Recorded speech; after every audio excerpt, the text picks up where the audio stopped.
brought to you by Silver Pumps. Top quality और consistent performance के लिए सिर्फ सिल्वर पंप नाम याद रखना। उत्तर प्रदेश की योगी सरकार के लिए बुलडोजर कार्रवाई एक उपलब्धि है, लेकिन सुप्रीम कोर्ट ने एक बार फिर से इस मुद्दे पर सरकार को फटकार लगाई।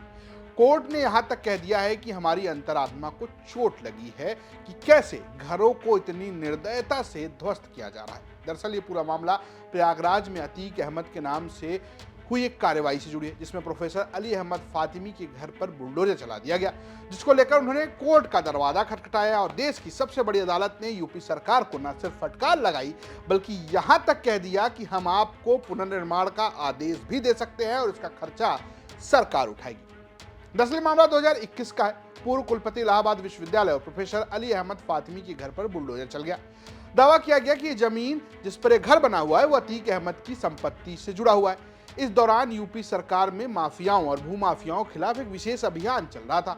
उसी अभियान में अतीक अहमद पर विशेष कार्रवाई के तहत कई प्रॉपर्टी पर बुलडोजर की कार्रवाई की गई। जहां पर प्रोफेसर साहब का घर था, उसी से सटा हुआ अतीक अहमद का अस्तबल हुआ करता था, जिस पर अतीक अहमद का कथित कब्जा था। इस दौरान बुलडोजर से प्रोफेसर साहब का घर गिरा दिया गया और किसी ने एक नहीं सुनी। लेकिन अब सुनी नहीं है कोर्ट ने, बल्कि सरकार को सुनाया भी है। सुप्रीम कोर्ट ने सुनवाई करते हुए कहा कि उचित समय नहीं दिया गया। जस्टिस ओका ने कहा कि संरचनाओं को तोड़ने से पहले उन्हें अपील दायर करने के लिए उचित समय देना चाहिए था। 6 मार्च को नोटिस दिया गया और 7 मार्च को ध्वस्तीकरण कर दिया गया। अब हम उन्हें पुनर्निर्माण करने की अनुमति देंगे। इसके अलावा जस्टिस ओका ने कहा कि नोटिस देने के 24 घंटे के भीतर जिस तरीके से ध्वस्तीकरण किया गया उससे कोर्ट की अंतरात्मा हिल गई। केवल अंतिम नोटिस कानूनी रूप से मान्यता प्राप्त तरीके से यानी कि रजिस्टर्ड पोर्ट्स के जरिए दी गई थी।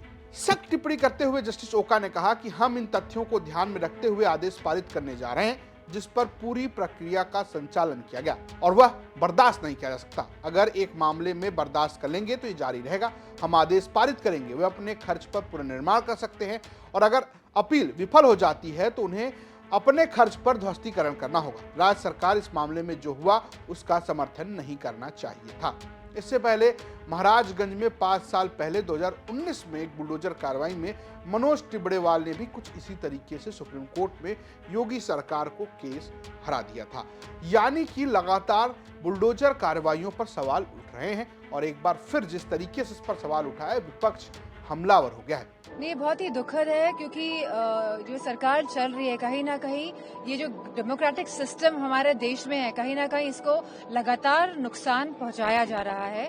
और जो कार्रवाई की बात कही गई सुप्रीम कोर्ट द्वारा कि सही नहीं है, तो कहीं ना कहीं लगातार सुप्रीम कोर्ट के कहने के भी बावजूद भी जो सरकारें भाजपा की हैं वो एकदम बेलगाम अपने तरीके से काम कर रही है और कॉन्स्टिट्यूशन को नहीं मानते हुए और सुप्रीम कोर्ट की बात को भी नहीं मानते हुए लगातार धड़ल्ले से अपनी तरह से काम कर रही है। तो सुना आपने, समाजवादी पार्टी की सांसद डिंपल यादव भी इसको लेकर सरकार को घेर रही हैं। लगातार बुलडोजर कार्रवाई पर विपक्ष हमलावर है और सुप्रीम कोर्ट के इस तरीके की टिप्पणियों से सरकार पर फिर से सवाल खड़े हुए। फिलहाल ये स्टोरी भेजी थी प्रयागराज से हमारे सहयोगी आनंद राज ने, प्रस्तुत किया मैं रजत ने और कैमरे के पीछे हैं लावण्या। देखते रहिए यूपी तक। नमस्कार।